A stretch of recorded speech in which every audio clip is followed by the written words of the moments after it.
इस दास का जन्म ऐसे समय में दिया परमात्मा ने कि उस समय हम अपनी लोकल भाषा को अच्छी तरह समझ सकते हैं जो भगवान ने वाणी बोली थी।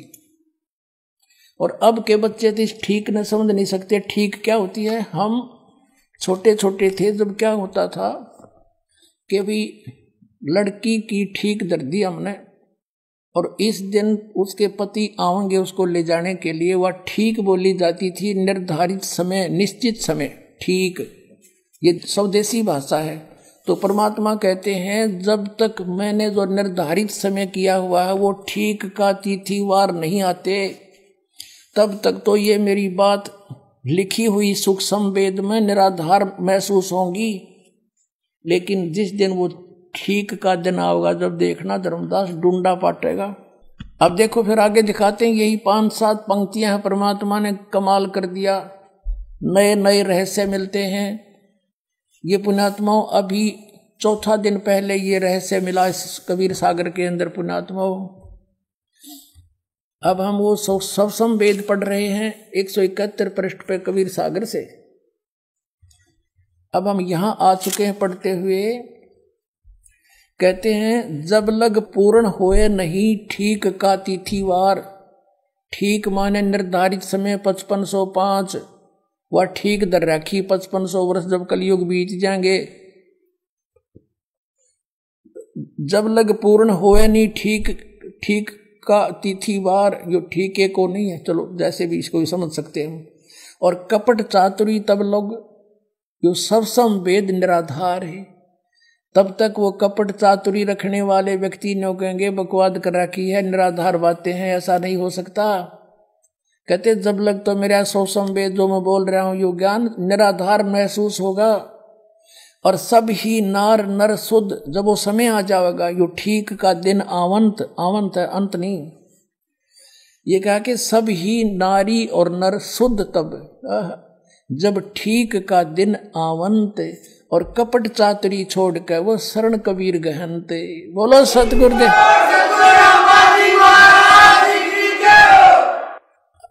स्पष्ट कर दिया परमात्मा ने कि जब वो ठीक का दिन आ गया, वो ठीक का दिन अब आ चुका पुण्यात्मा, वो ठीक का दिन। कहते हैं सब ही नारी नर शुद्ध, यानी सब बुराई त्याग देंगे, हाहाकार मचरी, लूट खसोट रिश्वतखोरी, दहेज ले लेके एक दूसरे को सता रहे हैं।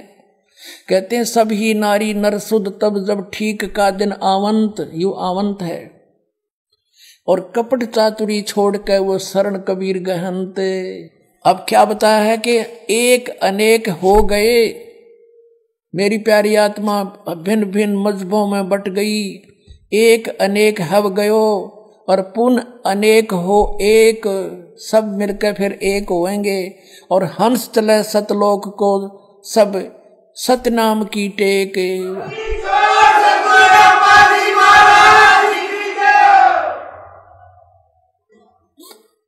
देख कितना कमाल कर दिया परमात्मा ने कि एक अनेक हो गई, नारे नारे मजहबों में धर्मों में बांट दिया इस काल ने हमें आपस में लड़ा मारने के लिए। कहते हैं फिर पुण्य अनेक हो एक, सब मिलकर फिर एक होएंगे, और हंस चले सतलोक को सब, सारे के सारे सतलोक में जाएंगे सतनाम की टेक।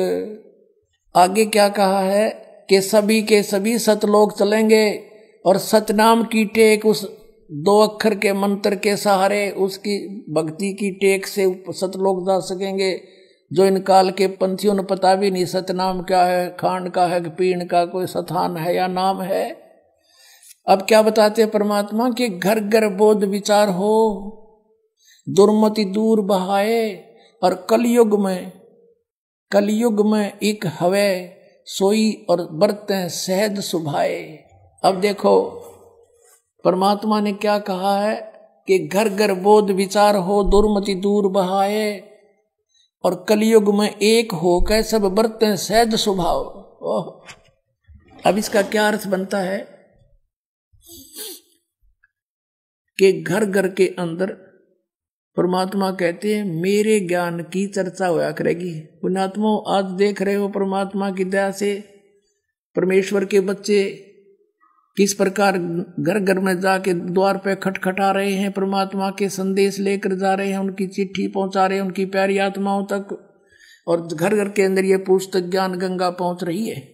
और सब बैठ के विचार विमर्श किया करेंगे, सचमुच हम तो बर्बाद हो गए थे, सचमुच ये तो ज्ञान है, सच्चा है, सब बुराई छोड़ के। और सभी कहते हैं बरतें सहज स्वभाव, सब प्यार से रहा करेंगे, खींचातानी खत्म हो जाएगी, सबको डर लगेगा, किसी की रिश्वत नहीं लेंगे और न ही कोई दहेज लेगा, ना कोई किसी और प्रकार से किसी से रीति रिवाज बरतेगा, क्योंकि उसको पता लग जाएगा कि आज यदि मैं इससे कुछ लूंगा तो मैंने इसका देना पड़ेगा। परमात्मा कहते तुमने उस दरगाह का मैल नहीं देखा और धर्मराज के तिल तिल का लेखा। इसी प्रकार हम संस्कार आपस में उलझा कर यहाँ फंसे रहते हैं। जो परमात्मा ने आपको देना है वो निर्धारित है, और यदि तुम दूसरी अटकल से लोगे तो आपका पाप भारी है, आपके ऊपर वो पाप बन जाता है। तो इस प्रकार हम इससे परिचित होंगे और फिर परमेश्वर कबीर साहब की शरण में लगेगी, फिर हमें कबीर परमेश्वर जी की शरण प्राप्त होगी, और फिर जो हमारे कुछ आवश्यकता होगी तो आप देंगे अपने बच्चों को। तो परमात्मा कहते हैं इतना ज्ञान हो जाएगा इन प्यारी आत्माओं के मेरे इस तत्व ज्ञान से कि जैसे जैसे किरका जहर का रंग होरी हो, कहो कौन तिस खावे राम रंग होरी हो। कहते हैं जैसे किसी को पता लग गया कि एक कण पड़ा है विष का, और कौन जीभ कलावेगा, दूर फेंक देगा, ठा के मिट्टी में दबा देगा, कहीं और के भी हाथ ना लग जाए, कोई बच्चा खा कर मर जाए। तो हमें ये जो रिश्वतखोरी या मिलावट करके, दहेज ले करके या और किसी तरीके से डाके चोरी करके हम जो विष इकट्ठा करते हैं, ये पाप दिखाई देगा, ये विष दिखाई देगा, और फिर ये ऐसा लगेगा जैसे जहर का किरका कण। तो उसके बारे में बताया कि अभी बच्चों को पता को नहीं तुम ये गलती कितनी भारी कर रहे हो, और फिर ये विष है विष, और ये विष दिखाई देगा। जैसे छोटा बच्चा होता है, उसको पता नहीं इस बोतल में क्या रखा है, और वो लगा के मुंह पी जाता है। एक शराबी शराब पिया करता था, उसने पीकर बोतल कुछ वो अपने भूस में दबा देता था, तूड़े में, गेहूं के तूड़े में छुपा देता था। उसका एक छोटा सा लड़का देखा करता था, उसने सोचा कि पिताजी कोई खास चीज पीता है, तू भी पी ले पीछे से। एक दिन उसने क्या किया, तूड़ा 10 वर्ष का बालक था, उस भूस को हटाने लगा, उसमें कीड़े मारने की दवाई थी एक बोतल में, उसने वो निकाल ली। उसने सोचा ये वही है जो पिताजी पीता था, और लगा के मुंह के 2 घूंट भर गया, मर गया। वो पड़ी पाई बोतल भी उसके साथ में। तो पुण्यात्माओं जब पता लग जाएगा कि इसमें विष है, अब सभी हम विष खा खा कर दुखी पा रहे हैं, किसी की आंख फूट गई, किसी का बेटा मर गया, किसी की बेटी मर गई, कोई किसी दुख से पीड़ित है, कोई किसी भयंकर रोग से दुखी है। ये हाहाकार क्यों मचा हुआ है? क्योंकि हम अपने कर्म बिगाड़े बैठे हैं। हमने पिछले जन्मों में कोई ऐसे पाप किए हैं जिनके आज दंड भोग रहे। किसी की आंख फूटी पड़ी है, कोई काना है, कोई कोडी है, किसी की दोनों हाथ कट गए, किसी की दोनों टांग कट गई। तो फिर ये हमें जहर दिखाई देगा।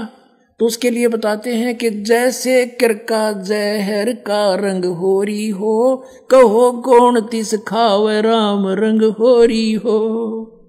कहते होरी माने खुशी होया करेगी, फिर कि जहर ने कौन खाएगा, राम नाम की होरी, वो खुशी होया करेगी हमारे साथ, वो राम नाम की होरी हम सदा खुशी मनाया करेंगे।